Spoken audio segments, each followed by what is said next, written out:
Pemirsa NASA tercinta di seluruh Nusantara, kita sedang berada di sebuah kebun kakao milik sebuah perusahaan besar swasta, tepatnya di Desa Kota Parit, Kecamatan Selesai, Kabupaten Langkat, Provinsi Sumatera Utara. Selamat pagi Bapak. Selamat pagi. Bisa Bapak perkenalkan nama dan alamat Bapak? Nama saya Budianto, alamat di perumahan kebun ini, dan tepatnya di Desa Kota Parit, Kecamatan Selesai, Kabupaten Langkat. Berapa luasan dari kebun ini Pak? Luas ini 370 hektar. Umurnya itu variasi antara 15 sampai 20 tahun, tapi yang banyak di 20 tahunnya. Jenisnya yang dipakai adalah jenis Cirolo dan Forastero. Sudah menggunakan produk NASA? Sudah. Apa saja Pak? Yang digunakan di sini adalah NASA sama hormonik. Saya gunakan dengan spot. Untuk dosisnya? Iya, dosisnya 4 tutup per cap ditambah 1 tutup hormon. Itu Bapak gunakan berapa luasan dan berapa habisnya Pak? Yang saya gunakan kurang lebih 150 hektar.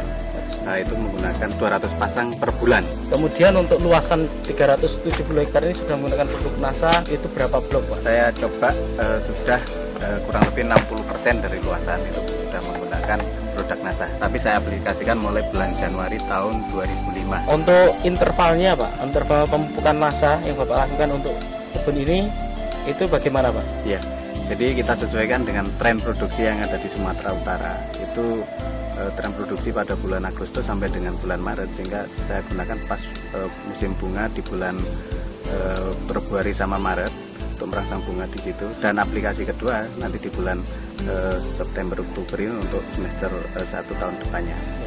Selain pupuk dari NASA, Bapak masih juga menggunakan pupuk kimianya Pak ya? Masih.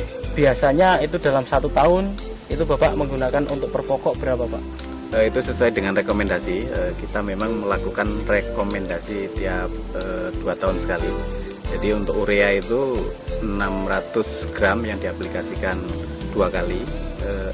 SP sama KCL masing-masing 100 gram juga diaplikasikan setahun 2 kali. Kemudian kalau dilihat Pak ya, tanaman di sini jarak tanamnya berapa ini Pak? Ini memang bekas tanaman karet yang ditanamin di bawahnya dengan cara nanam biji atau yang dikenal dengan seed head stick. Jadi jaraknya itu variasi, ada yang 1-2, ada yang 2-4. Dengan kerapatan pohon, kalau yang tanaman rapat gini sampai 1.500, tapi yang untuk ukuran 24 sekarang rata-rata populasi tinggal kurang lebih 800 pohon per hektar. Kemudian dilihat dari naungan Pak, kayaknya di sini juga lumayan cukup banyak naungan. Ini kira-kira apa saja ini Pak pohon naungan di sini nih Pak? Ya, ini kita untuk naungan coklatnya yang pokok itu menggunakan Gliricidae, tapi untuk buffer untuk angin itu menggunakan mahoni. Nah, untuk kebun ini Pak, secara budidaya juga dilakukan pemangkasan Pak ya? Oh iya, itu memang wajib. Nah, kira-kira itu bulan apa Pak itu kalau dilakukan pemangkasan itu Pak? Ya, sama sesuai dengan tren produksi, yaitu untuk merangsang bunga yang di bulan Maret, April, Mei itu kita harus pangkas di bulan 2, dan untuk pembungaan di bulan 9 atau 10 itu kita harus pangkas mulai bulan 8 sama 9. Untuk teorinya pangkas Pak? Pada prinsipnya yang penting di situ adalah penyinaran bisa masuk, sehingga cabang-cabang kayak cabang air, cabang kering, dan cabangnya kena penyakit itu harus dipotong. Dan yang penting lagi adalah tanaman yang udah tinggi itu harus ditoping. Setelah Bapak menggunakan produk dari NASA ini Pak, apa yang Bapak rasakan atau yang Bapak lihat perkembangan dari tanaman atau kebun coklat Bapak ini Pak? Dari segi pertumbuhan vegetatifnya dari daun memang ya cukup menggembirakan, yaitu cukup subur, dan dari bunga-bunga yang mentil yang muncul, jadi itu juga kenaikan produksi. Dari tahun sebelumnya itu ada kenaikan kurang lebih 20%. 20% ya Pak kenaikannya ya, iya, dari tahun lalu. Kemudian yang lain Pak, Bapak sudah menggunakan produk NASA dari pupuknya. Nah, kemudian untuk agensi hayatinya, Bapak sudah menggunakan belum Pak? Sudah kita coba beberapa blok untuk persiapan jangka panjang, tapi masih diamati untuk perkembangan tingkat serangan hama dan penyakit yang ada di sini. Jadi belum bisa Bapak sampaikan di sini ya? Belum. Ya, pakai apa Pak ininya? Untuk perkembangan Phytophthora jamur itu menggunakan Glio, dan untuk hama saya coba dengan menggunakan Pestona yang saya campur dengan Aero. Pada buahnya itu ada perubahan secara kualitas atau tidak, Pak? Secara kualitas memang ada ya, terutama untuk yang kena serang hama penyakit itu saat sekarang menunjukkan tanda-tanda ada penurunan, dan biasanya mecah itu kulit buah itu keras, ini agak-agak mudah.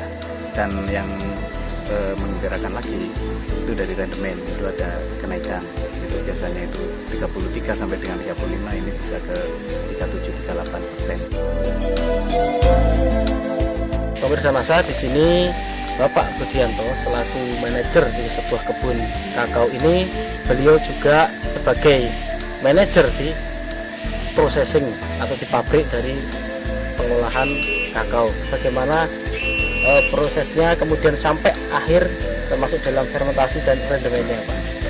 Setelah buah dipanen dari lapangan itu siang hari atau sore hari tergantung dari siapnya panen, itu diangkut ke pabrik. Nah di sana buah kakao tadi langsung ditimbang berapa bobotnya dan langsung dimasukkan ke dalam kotak fermentasi.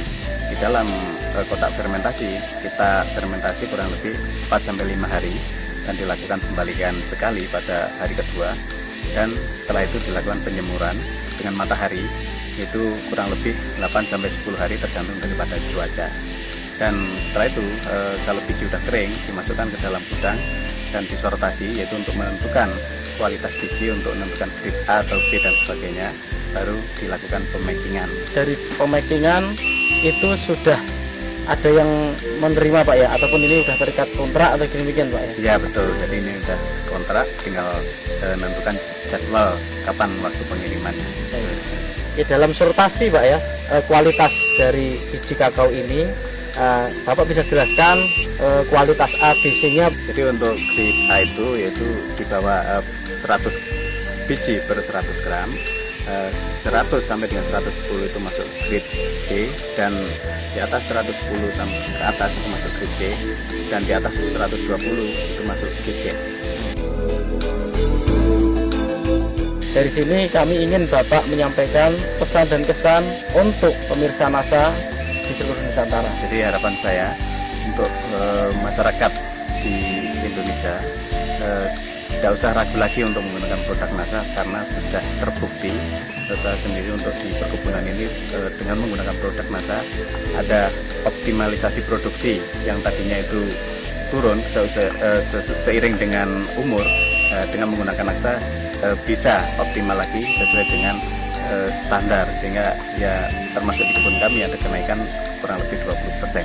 Demikianlah pemirsa Nasa tercinta di seluruh Nusantara, dengan penggunaan produk Nasa ternyata hasil dari kebun kakao milik perusahaan swasta ini berhasil meningkat dengan cukup luar biasa, yaitu peningkatan 20% dibandingkan sebelum menggunakan produk Nasa, dan secara kualitas baik itu rendemen maupun grade-nya pun dapat ditingkatkan, sehingga penggunaan produk Nasa ini mampu meningkatkan harga jual dari kakao.